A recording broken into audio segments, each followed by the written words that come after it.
All right, why don't we get started? Good evening, everyone. My name is Sandra Dennis, and I'm with the Miami Workers Center.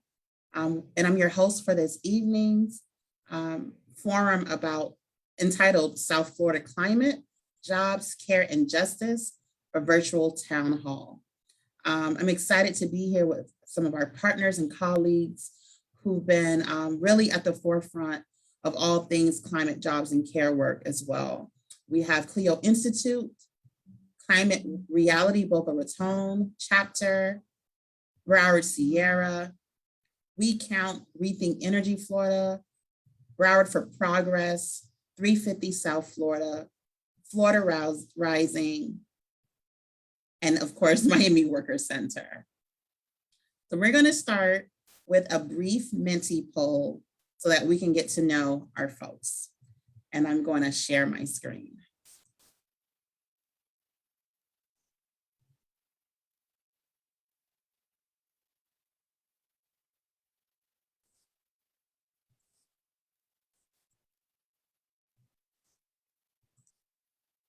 Here we go. We're going to ask folks to go to menti.com, MENTI.com.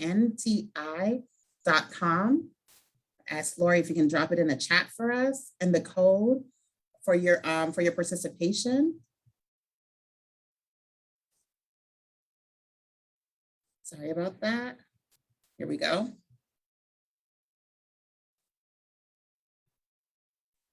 Perfect. Let's present.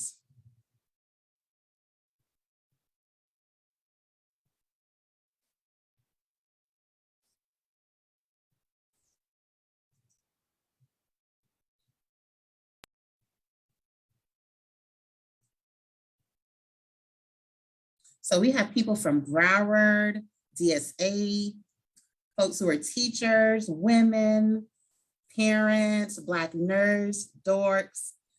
I'm gonna give folks maybe a minute or two to keep them coming in. If you haven't participated already, the website is menti.com and you're gonna put in the code.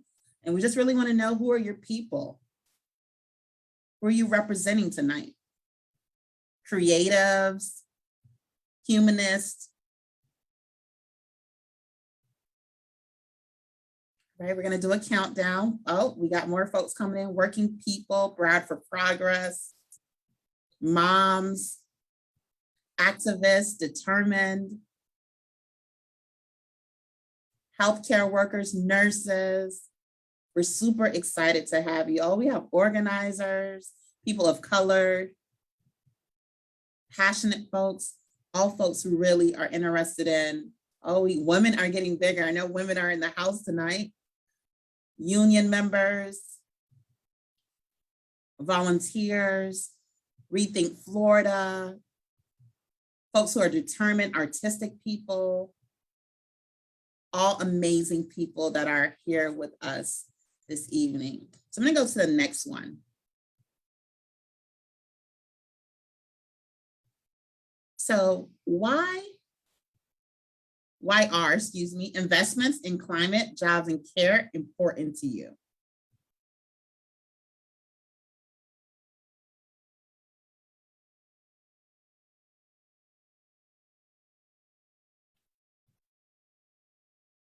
Is that showing up for folks? Menti.com, use the code 360 36 40 92 64. Here we go. Road to the future, for compassion because of our future, because healthcare, for saving our humanity, right? For progress, steps forward, right? Opportunities, healthy families matter to us, for a change, to ensure that we thrive, clean air, for our environment, for healthy families. Opportunity is lifted up for our children and their children, right? For the ocean, to ensure that we have that things are sustainable to save our planet. Right? We've been saying Mother Nature is not too pleased with us right now, right? Lots of things are going on, right? We want to be in relationship with our planet, in a healthy relationship with our planet. Clean water is important. for a better future for all. And we're going to pause right here and thank y'all so much. Oh, they're still coming in. Personal growth. To live, to be able to live in this, on this earth, right? To have enriched lives. All of these are great answers. And this is why we are here today for this virtual town hall. So thank you so much for participating. I'm gonna stop share. Next up, we have a Thrive video that we're gonna share, really talking about this moment.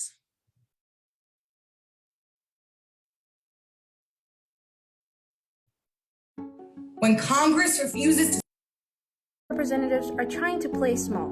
And we can't go small, we gotta go big. Go big to create millions of good jobs, secure justice for Black and Brown and tribal and working communities. Big for a future safe from climate disaster.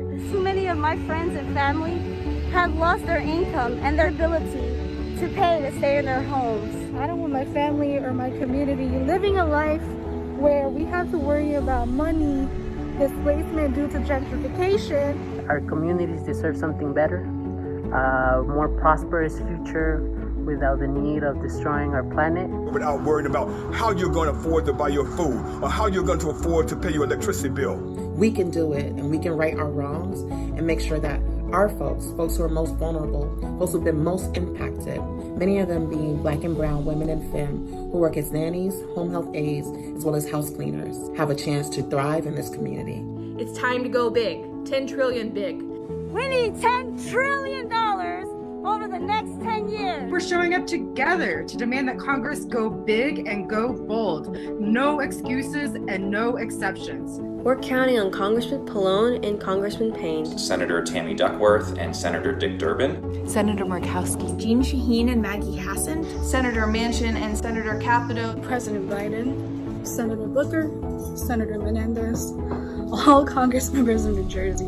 Now is the time to go big and to be bold. The Thrive Act will put over 15 million people to work. Cut the climate pollution in half by 2030. Move from this fossil fuel economy into a clean energy sector. To make sure that your frontline communities, your essential workers are taken care of.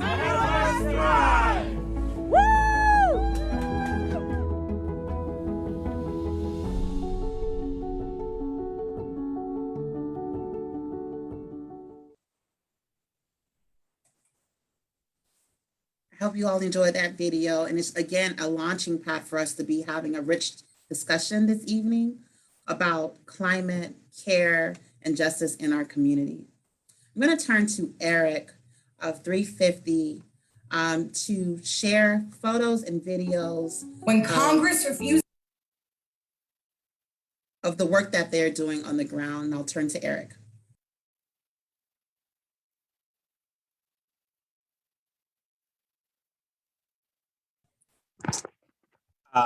Hey, folks, it's Eric with 350 here.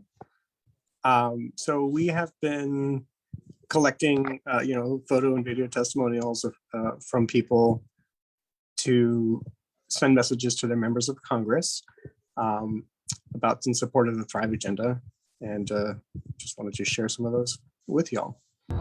My name is Simon Gotera, and the reason why I'm here is because as a Miami resident, I'm truly fearful of what half measures may mean when it comes to climate change. We need everyone's voice down here in Miami to push for the representatives to support Thrive. If you care about the Black, Brown, Indigenous communities in Miami, if you care about climate change, if you care about climate injustice, including air, water, if you care about anything that has to do with creating new jobs, if you care about making that green transition good for everyone, then please push your representatives to support Thrive.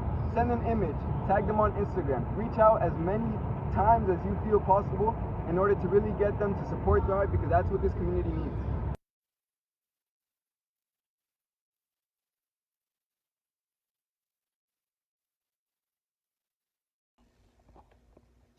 Representative Salazar, my name is Noel Cleland. I live in Miami at zip code 33155. And having lived here my whole life, I've witnessed the degradation that our environment has faced and realized that it does not recognize a political party, but the environment does, in fact, become a victim of political and partisan decisions. What we need is a solution that will help all of us which is why I urge you to support the Thrive agenda before it is too late. Thank you. Carlos Jimenez. It is time to act as if though rising sea levels, rising temperatures were affecting the people that you were elected to represent. As a member of Congress, it is time to act as if though the Everglades were suffering, as if though farmers in the Redlands are suffering from the changing climate. It is time to act as if people in Florida are actually being threatened by those with more wealth to lose their livelihoods through climate gentrification. We're seeing this all over South Florida. It is time to, instead of investing in fossil fuels, instead of subsidizing fossil fuels in those companies, to invest back into the brown, black, and indigenous communities that are suffering because of those actions. It is time to rectify our past by building back fossil-free.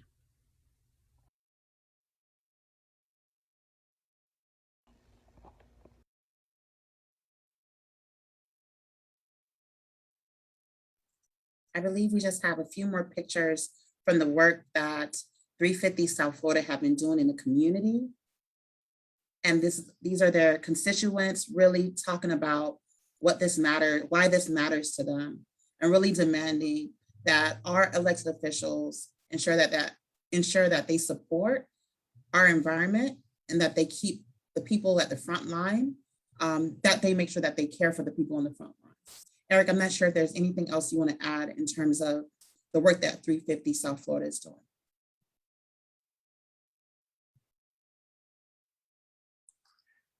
Thank you, Sandra. That's for that introduction.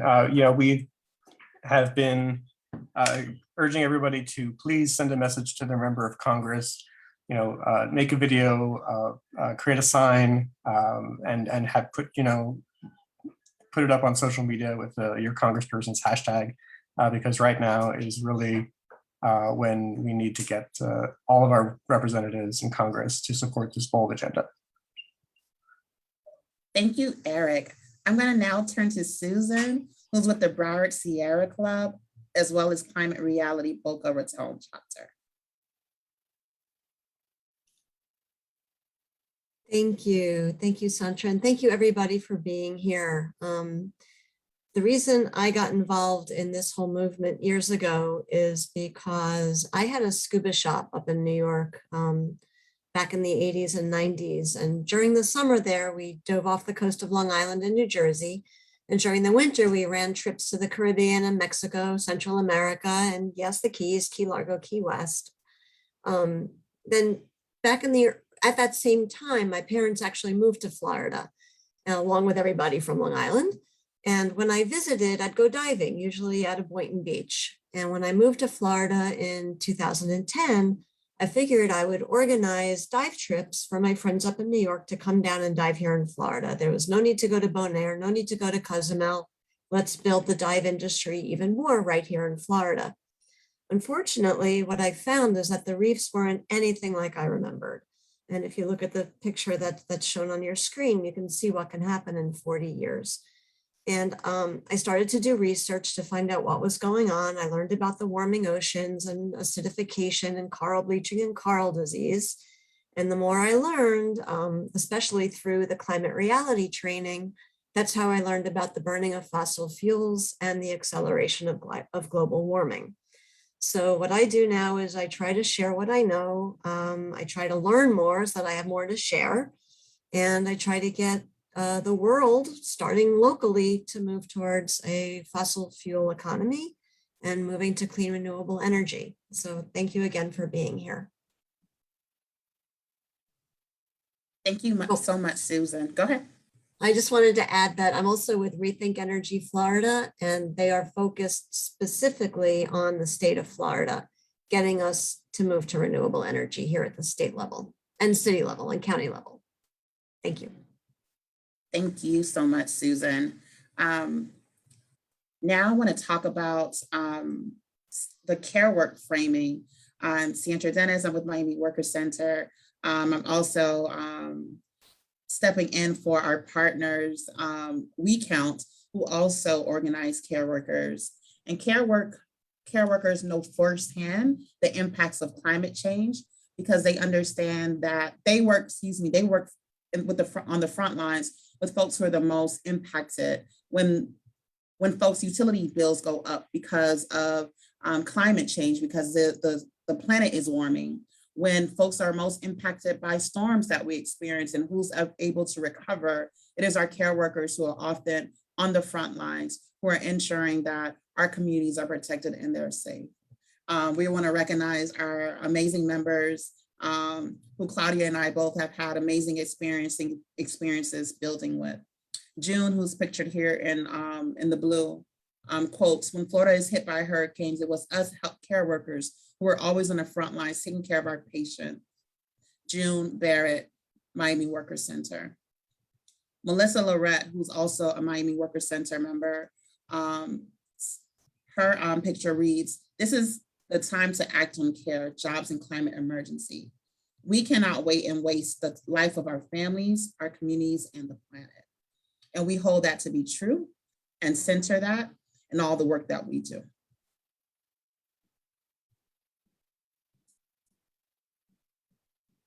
And here's a video of some of the work that they did, an action that they participated in DC earlier this summer.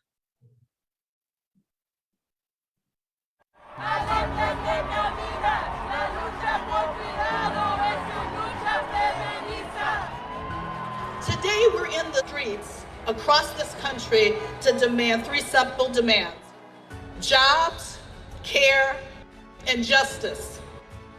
Right now it's hurricane season, and oftentimes during the hurricane, care workers who are always the first responders, care is indeed connected to climate issues.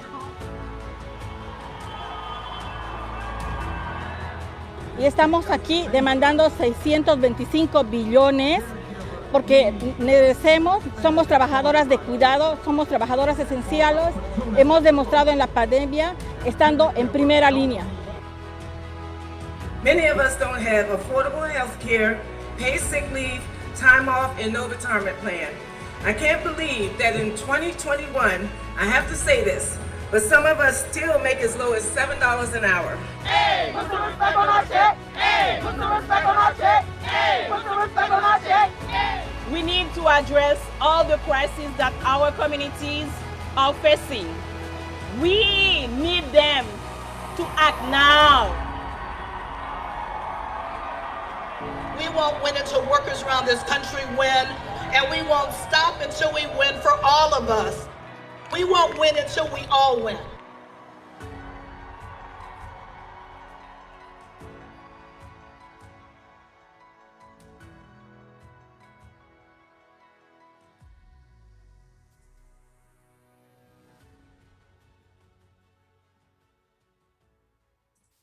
Thank you so much. This video still gives me chills every time we play it, to hear about the experiences of our folks who are on the ground. Again, I echo Melissa in that folks need to act now. I'm going to turn it over to Gianna from CLEO, who's going to really give us updates on where we are with the budget reconciliation. Thank you so much, Santra. That was a phenomenal video. Yeah, so as Santra said, right now we're talking about action, and what's happening at the congressional level is really important because so many of the priorities that we're pushing for have a potential to be moved forward as Congress moves forward with the $1 trillion bipartisan infrastructure package, as well as the reconciliation package. And so I know it's confusing, what's what. And so just to sort of break it down, about 2 weeks ago, the Senate passed a $1 trillion bipartisan infrastructure package.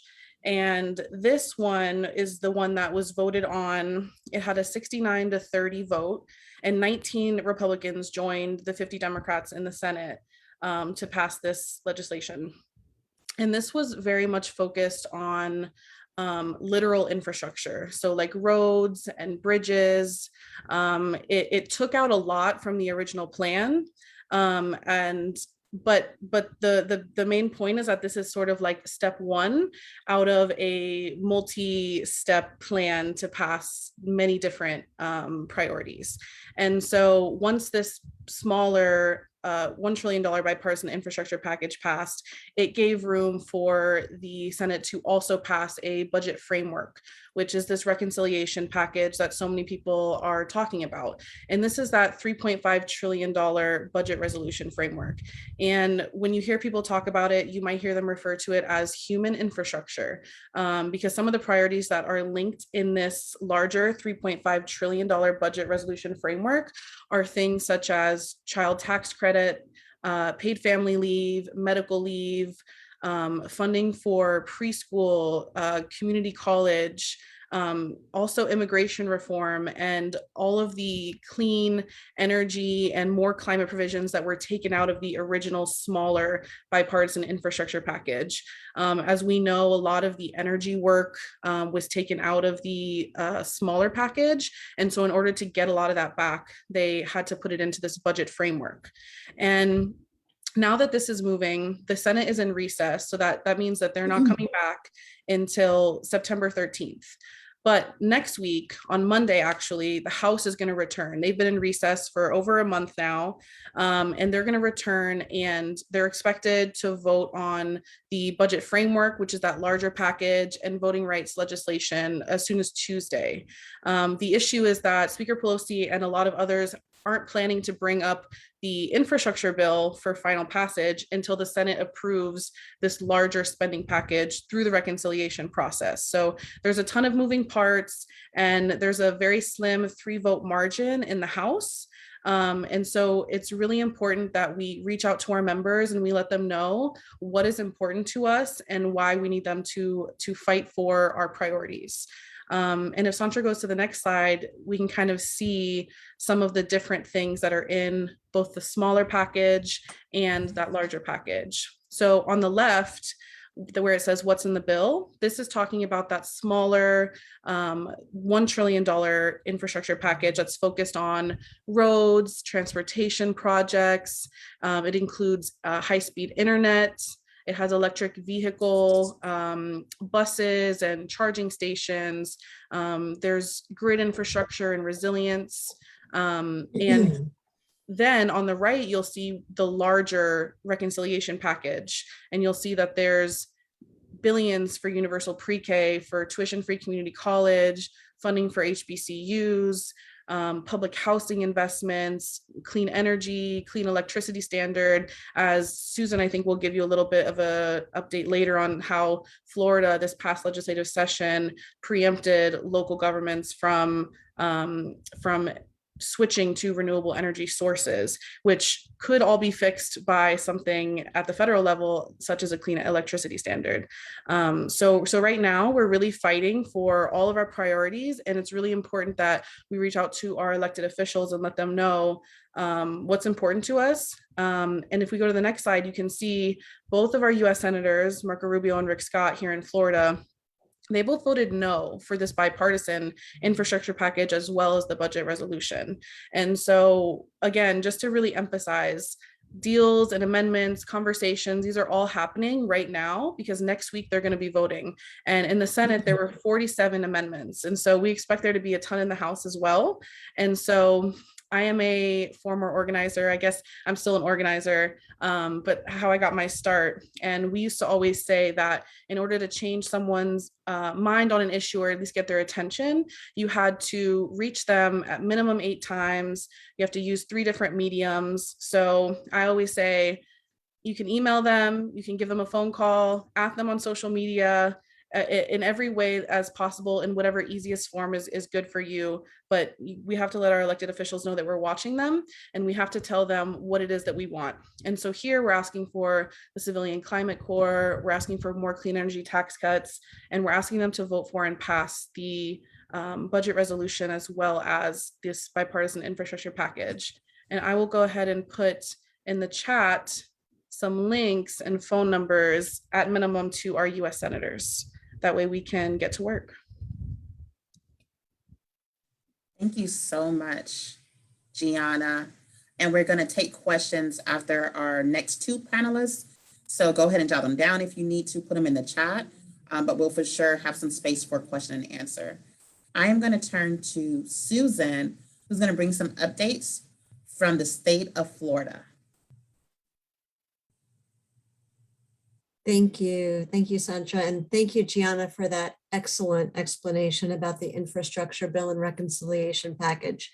We are actually currently scheduling meetings with our US reps. So if you are willing and able to schedule a meeting, whether or not you want to participate, if you could at least, if you're a constituent who can schedule the meeting, and then we'll take it from there, please in the chat, type the word recon, short for reconciliation, with your name and email address, and we'll reach out to you after the webinar. So, okay, shifting gears now to Florida, specifically Tallahassee. As you can see from this slide, there were some, not the good, the bad, and the ugly is what we're calling it. We need to take action now because the 2021 legislative session was pretty much abysmal for the environment and for democracy, actually. But nothing is completely bad. We need to look at the positive as well. So 3 good things that took place is that for anybody who heard about MCORS for the past 2 years, that was a toll road project that was passed in 2019 that called for 3 new toll roads right through Panther territory, basically built to make a landowner wealthy.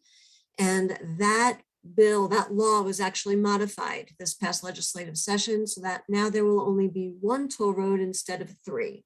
So not completely repealed, but still an improvement. Another positive was that the Always Ready legislation was passed, and that provides for $100 million annually for resiliency efforts due to sea level rise and flooding. Does not address the causes of climate change, but at least it allows us to deal with the impacts of climate change. And finally, Florida Forever. You may have heard of this conservation and recreation land acquisition program that was funded with $100 million for 2021. We were hoping for 300 million, but we're happy to at least have 100 million. In the middle there, you're going to see some of the environmental bills that were really problematic. Good bills that didn't move, bad bills that did move. Basically, just again, highlighting 3 of them. There was a bill that was out there to make it easier for schools to move to solar energy, and that bill barely moved. It was heard in 1 Senate committee and then squashed. Another good bill that was out there was prohibiting oil and gas drilling, helping to protect our water and ecosystems. That bill didn't move at all.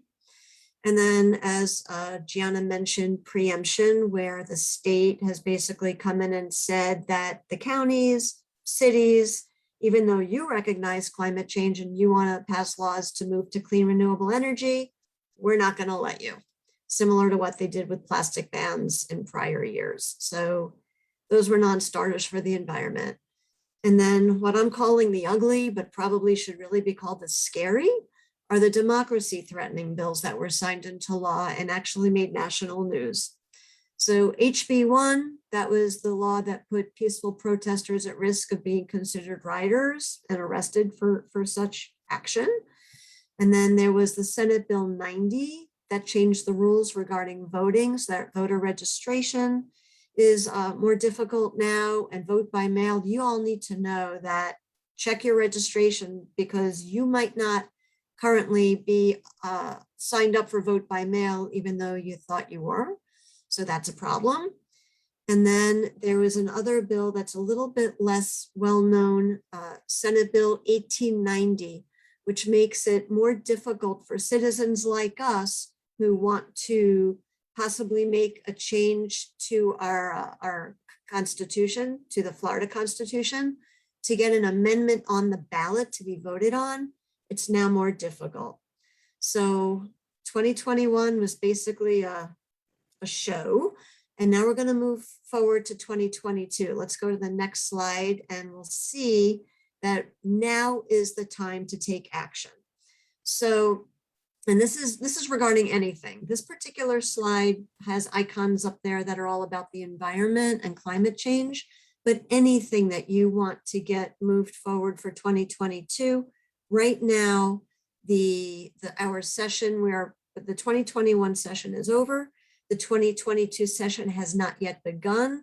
Our representatives are here in district and we can reach out to them. So if it's not already in the chat, we're going to put in the chat the link. If you don't know who your elected officials are, we'll put that link in the chat for you to go to, put in your email, your mailing address, your United States postal address, and you can find out who your representative is. Now's the time to schedule a meeting with them. Another great way to get in front of our elected officials all at one shot is through legislative delegation hearings. This is where state legislators whose districts are in a particular county, like we've got Broward and Miami-Dade and Palm Beach probably on this call, maybe some folks even from Monroe, I'm not sure. They're gonna all sit at a dais all at one time and listen to their constituents. We've only got 2 or 3 minutes to speak, but it's a great opportunity to get up there, pick 1 or 2 issues that really mean a lot to you and tell them about it. I know that Palm Beach County already has posted their legislative delegation hearings when they're taking place. I think there's one on September 2nd in Boca. Miami-Dade and Broward have not yet seen those scheduled, but they're going to be scheduled soon. And please invite your friends and family to go with you. There's power in numbers for sure. Another way to take action and to get your word out there to the masses, to the more people, again, the more the better. Write a letter to the editor. It's really not as hard as you think. An op-ed's a little bit more complicated, but there are plenty of people. The people who are here on this call presenting to you would be happy to help you write either a letter to the editor or an op-ed. And also, believe it or not, get in touch with your local legislators. Nikki, yes, the legislative delegation hearings are in person now. I'm not sure whether or not there will be any kind of virtual ability, but we're going to look into that. That's an excellent question. Thank you. Get in touch with your local officials, your city officials, your county officials. Let them know what's important to you. And they could probably help you out reaching out to your state officials as well. So if we can go to the next slide, because we could talk forever about our getting in touch with our state elected officials. But I do want to point out to you, highlighting, earlier I talked about Senate Bill 1890 that made it more difficult to get an amendment on the ballot to amend the Florida Constitution. I'd like to highlight a group that's doing amazing work. It's a nonpartisan organization, fl5.org. And they are going the extra mile. They know they need to do the extra work, but they are. They want to make sure that at least one amendment makes it to the ballot in 2022. And that's the right to clean water. In order to get this amendment on the ballot, fl5.org needs 900,000, yes, 900,000 signed and dated petitions by November 30th of this year. That's in 3 months. So there's a lot of work to be done. We're going to ask you to go to fl5.org. And there you're going to see that there actually are 5 amendments. They're all listed on this screen, the right to clean water and 4 others. And we encourage you all to please go to the website. The link is in the chat. Thank you, Lori.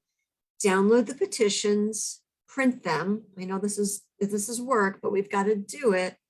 Download the petitions, print them, sign and date them, and mail them into the address that you'll see at the website. And please share the website with anyone you know in Florida. We've got to get this done. Thank you so much for your time, and thank you again for being on this webinar. Thank you so much, Susan, for all the phenomenal information.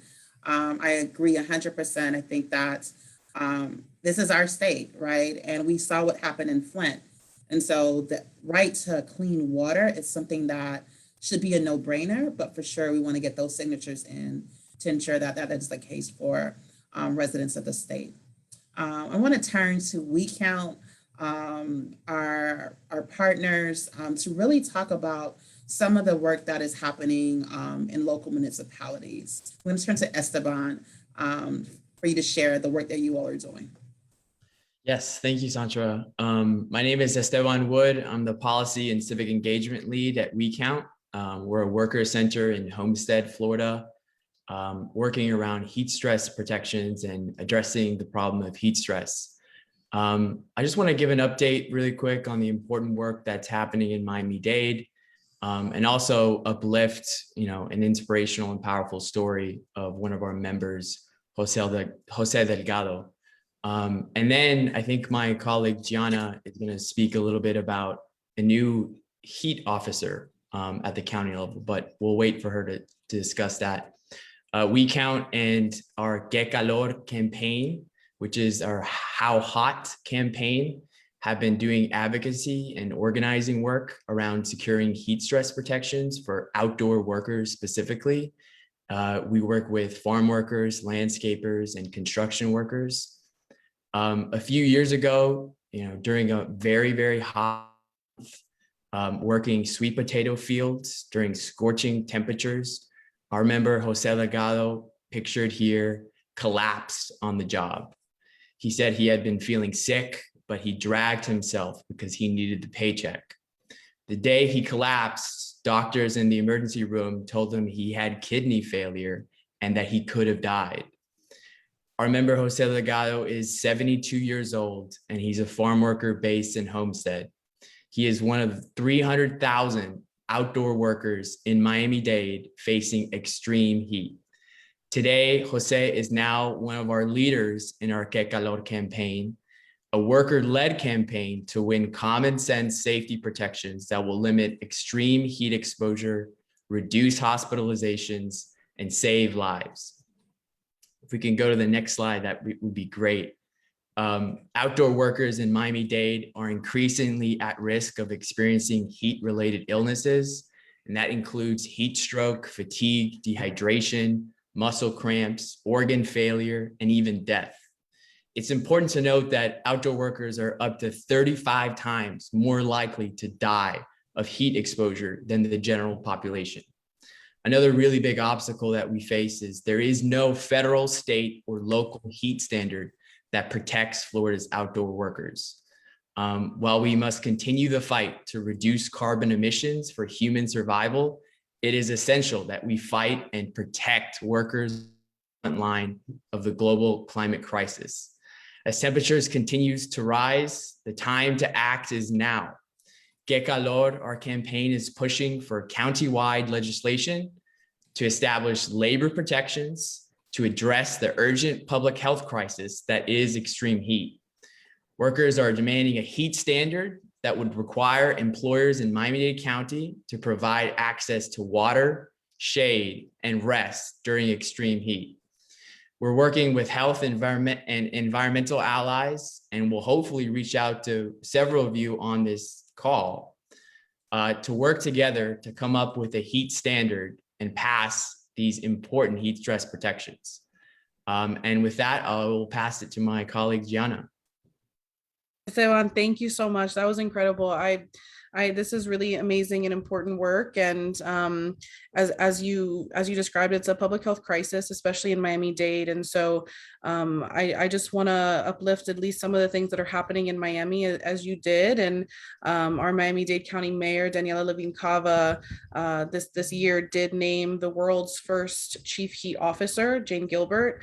This work is ongoing, and I know that we all here support, the efforts that are going to be continuing in the county level to push for, policy and just progress.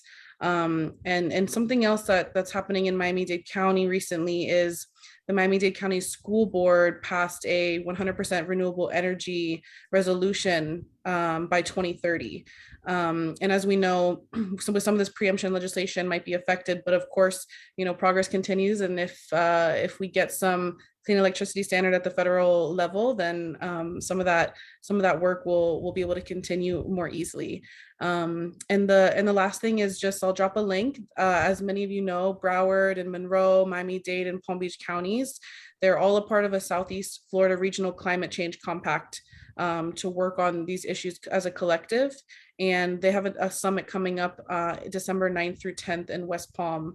So I will drop the link in the chat for those who are interested in learning more about that. But just want to thank you for sharing the work that you all do, and know everyone here is interested in continuing to help with that. Thank you so much, Gianna and Esteban, for really speaking towards some of the success on the local level, but also some of the fights that we definitely have to keep pushing. We're going to pause here for question and answers. And I know there was already a question that Eric wanted to answer, so I'm going to pass to Eric. Oh, yes, I answered that in the chat, I believe, but do it again here. Francis asked, our senators voted no to the infrastructure bills. Did they provide any supporting reasons? If you subscribe to their newsletters, which I do, and I might recommend as well, if you don't mind getting outraged every time you open them. They use the same arguments about runaway spending, deficits, and inflation to oppose these really important and transformational pieces of legislation. All the while ignoring the fact that they really helped create all these problems with the finance, with deficits, with the 2017 tax cuts that only benefited the wealthy at the expense of everybody else. So the answer is basically they don't really have a good reason. Thank you for that, Eric. I believe there's another question from Sherry that reads, does anyone know if Amazon warehouses in Florida monitors heat levels and the effect on its workers? I don't know. I'm looking to my other panelists to know for any insight on that.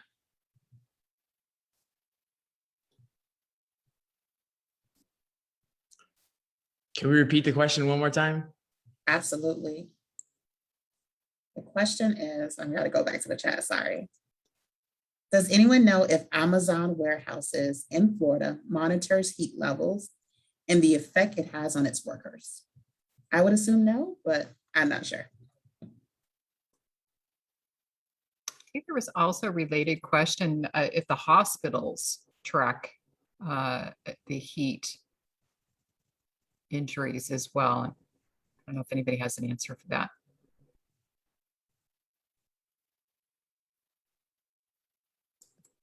I have a quick answer to that. I'm not quite sure. Hi, everyone. This is Claudia from We Count. I am not quite sure about the Amazon question. If you leave your email, we can definitely do some research and get back to you.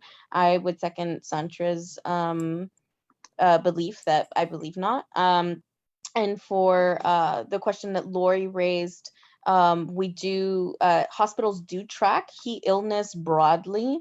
And we know that that there's thousands of hospitalizations across the country every year, and upwards of 600 deaths due to heat-related illness. But like Esteban showed in the graph with the picture with the vast amount of illnesses that you can get from heat stress, sometimes identifying that it can be heat stress can be quite difficult.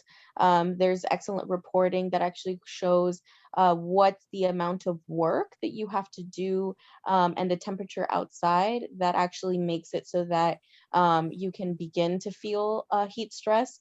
There was an excellent report by the Florida Farm Workers Association in 2018 that cited something like 82 degrees because of Florida's relative humidity. Workers can begin feeling heat stress. So if you can imagine that, it's Florida, it's almost always 80 something degrees. And so that threshold is actually quite low. I I think even just to add to Claudia's point, just a quick assessment, like many of us walking from our front door to our cars, it's a lot, right? And so imagine just working outside. Can only imagine when there aren't any safety precautions or protections available for workers under what extreme conditions that they're working on and what it can be, how it can be impacting their health. You know, where some of us are out of breath just because it's so hot, especially during these months. And so for sure, love and respect all the work that We Count and other folks across the state is doing to really ensure that our workers have protections.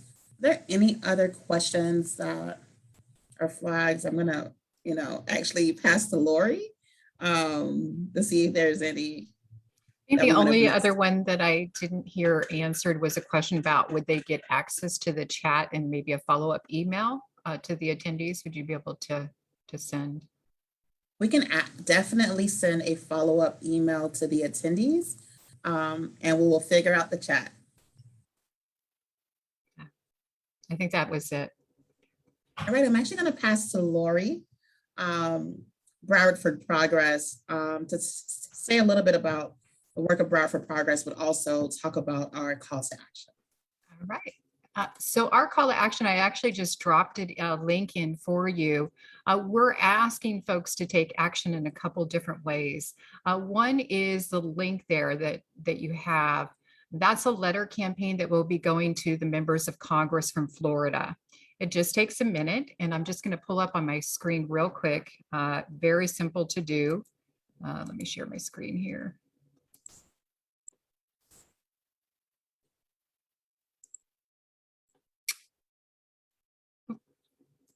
Wrong screen. Sorry, 1 second.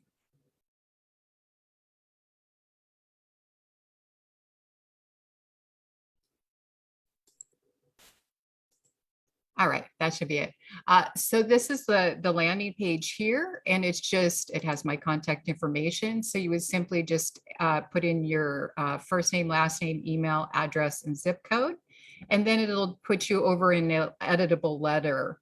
And you can use the template that we've provided, or you can modify it. And then after you've completed, it takes about a minute. After you've done that, it will go through to the 2 senators as well as your House representative.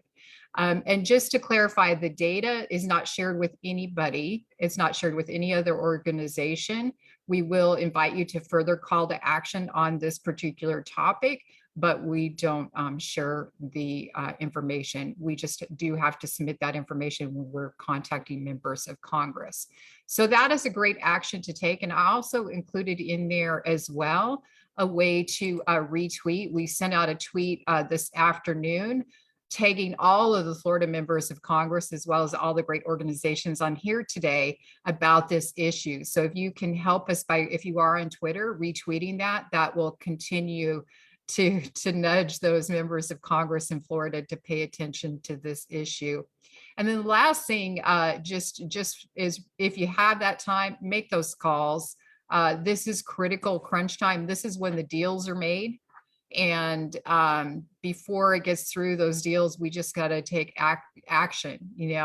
I think in listening to the great presentation that we had earlier this evening, we heard very clearly that Florida is on fire. And I can't imagine that if my neighbor's house was on fire, I would do nothing to react. And we are in a position to really help Florida with our climate, our care economy, jobs, and justice.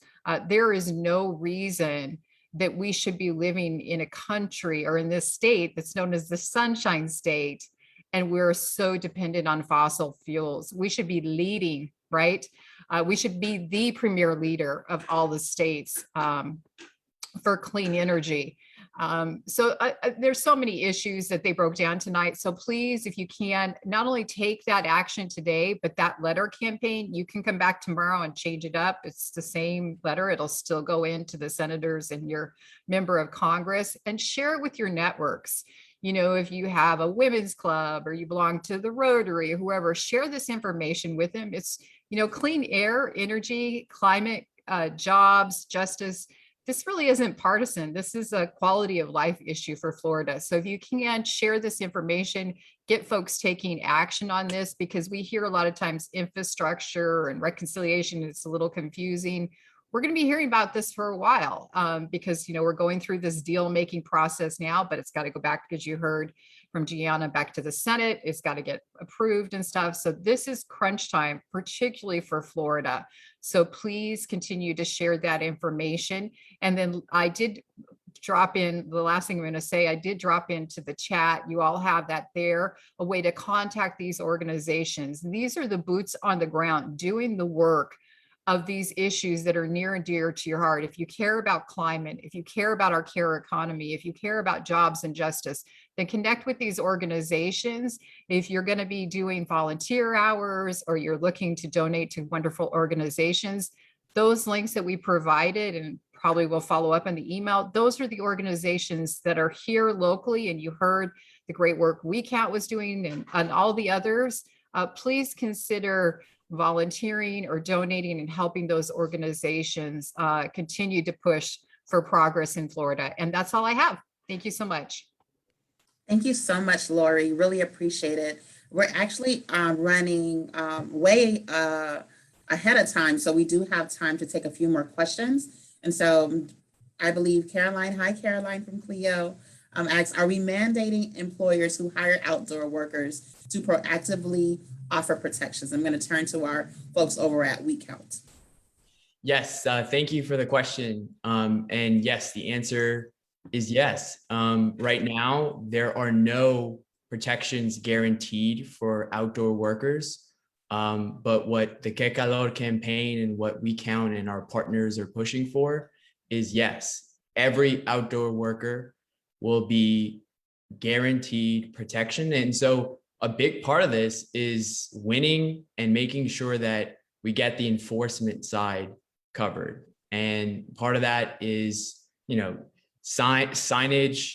We're working with our partners at, you know, our political partners to come up with good enforcement mechanisms, because we know that, you know, without that, the ordinance or the policy wouldn't have teeth. But to answer your question, yes. Thank you so much for that, Esteban, for that clarification. Was there one more in the chat? I do see Caroline raised her hand again. Come on in, Caroline. I don't think we can hear you, so you have to write it in the chat. There was a question from Gerson asking, I'm in Polk County, and could we use help fighting, we could use help fighting Republicans on these issues. And somebody sent me earlier today, and I apologize, I forgot to include this in the questions. We actually had somebody reach out to us and ask this question, you know, could we make the issue of climate a issue of national security because of, and particularly for that reason, in talking to some of maybe our folks that are in the middle or lean a little right, having a deeper conversation on national security and the impacts. So I just wanted to share that with you. And I think it ties in with the question of conversing with folks that maybe don't believe in climate change or some of these other issues. Thank you, Lori. Caroline? Yeah, I just wanted to really applaud that effort towards mandating protections. And I also want to strongly encourage legal avenues for holding these employers accountable. We just can't have people knowing what's right, doing what's wrong, and having people get sick and die. So the legal angle, I think, when you get them where it hurts, the ripple effect is we get the change we want. So thank you for doing that. CLEO is looking to partner more with WeCount in particular, because this is just such a climate crisis and justice issue all rolled into one, and everything is, but it just is so avoidable. So thank you for being on it, and let's talk further. Absolutely. Thank you, Caroline. No, I was just I'm going to here. say thanks, Go ahead, Caroline. Claudia. We look forward to working with you too. CLEO is a trusted partner, and we're also thankful for all the work that you do as well. Just so you know, Oscar Londoño went with the CLEO team to the 2014 climate march with 400,000 of us. So I know him well, and I think that you are in good hands leadership-wise, and I would love to help. Well, all of CLEO, the management, the leadership team was talking about that last week. It's not just me and Gianna who's on this now, but all of us. So it's just important work, and we have to lift it up, and we have to model it and really just replicate it for all employers throughout the country who are employing outdoor workers. That accountability has to happen, change has to happen. We can't know it and not do it. Absolutely. Think about all the fees and fines that working class people have to pay on a regular basis. Late for this, you get a fine, you get a fee, you get a fine. And so I think for sure equity looks like not only knowing what to do, but also what does it look like when you don't do it? 100% agree. Are there any last thoughts from our panelists? I don't see any other questions. I'm going to invite our panelists to tell folks how to find you. I know Lori put it in the chat, but definitely want folks to come off of mute. We're going to start with Susan. How can folks find you and all the amazing work that you're doing with the organizations you're a part of? Well, thank you. Easiest thing to do is to email me, and I'll give you my personal email address. I'll put it in the chat. I recognize that the attendees are not able to save the chat, but we will send out to all the attendees an email with all these links. I'm not sure from whose email address it will come, but everybody will receive it. But my email address is Susan0725. And yes, next July, I expect a birthday card from everybody. For some reason, it's not letting me type suddenly. Let's see, there we go. At iCloud.com. And do feel free to email me. And then also, the last slide I think had, or we have maybe the contact websites and Facebook pages. Everybody will receive that. Also, you can reach me at Susan@rethinkenergy.org, and you'll have everything all together. So thank you. Absolutely. Thank you so much, Susan. I'm going to turn to Lori for another chance to tell folks how they can reach you and the organization. Yeah, so anybody wants to check us out, we're called Broward for Progress. So just go to browardforprogress.org. We're pretty active on Facebook and a little bit on Twitter, not so much on Instagram. And anybody's always welcome to reach out to me. My name, as I said, is Lori Woodward Garcia. You can probably hashtag pissed off mom, but you would find me. But yeah, we're happy to support good organizations moving progress in Florida. That's our main goal. We do a lot of advocacy in South Florida, and statewide we do also call to actions statewide, and we'll do that under Florida Voices for Progress. So we're happy to be here and help push our members of Congress on these important issues. Our group has been talking about Thrive and making those calls and things for a few months now. So I'm happy to partner with all of you on this. Thank you. Thank you so much, Lori. I'm going to turn to our partners at We Count. Esteban or Claudia, how can folks continue to be in touch with you all? Yes, absolutely. I'll be dropping some links in the chat. You find us at we-count.org.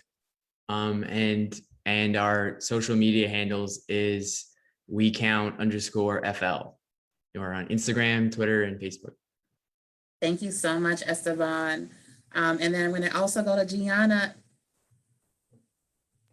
How can folks find you? Thank you so much. Yeah, I'm going to drop our links as well. And I will also drop my email in case anyone has specific questions. But we are on everything from Facebook, Instagram, TikTok. Yes, we have a TikTok.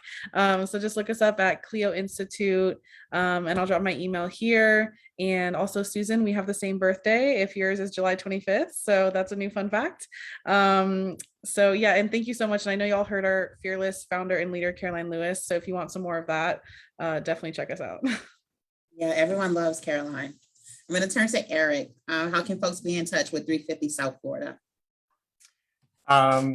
same as everyone else. We can find us on Twitter, Instagram, and Facebook. I don't think we do have a TikTok though. We also have a website, 350southflorida.org. 350 South Florida is all, but the 350 are numbers, and South Florida, all one word. Yeah, find us on, we usually respond best to Instagram and Twitter. Thank you all so much. And again, I'm Sandra. I'm with the Miami Worker Center. You can find us everywhere, Miami Worker Center. Super excited to have partnered with such amazing organizations and such amazing people who are doing the amazing work, building power with our communities, ensuring that our communities are not lost, but that those who are most impacted are centered in their experiences, and that we can have a world and a society and a county that works for them as well. Thank y'all so much. We really appreciate your attendance. We know that it's just not the folks who are on this call, on this Zoom call tonight, but that we were live on Facebook, that we'll share the video with you all, and this will go further than we even imagined. I appreciate y'all so much, and empower, people power, of course, and we'll see y'all soon. Bye, have a great rest of your evenings.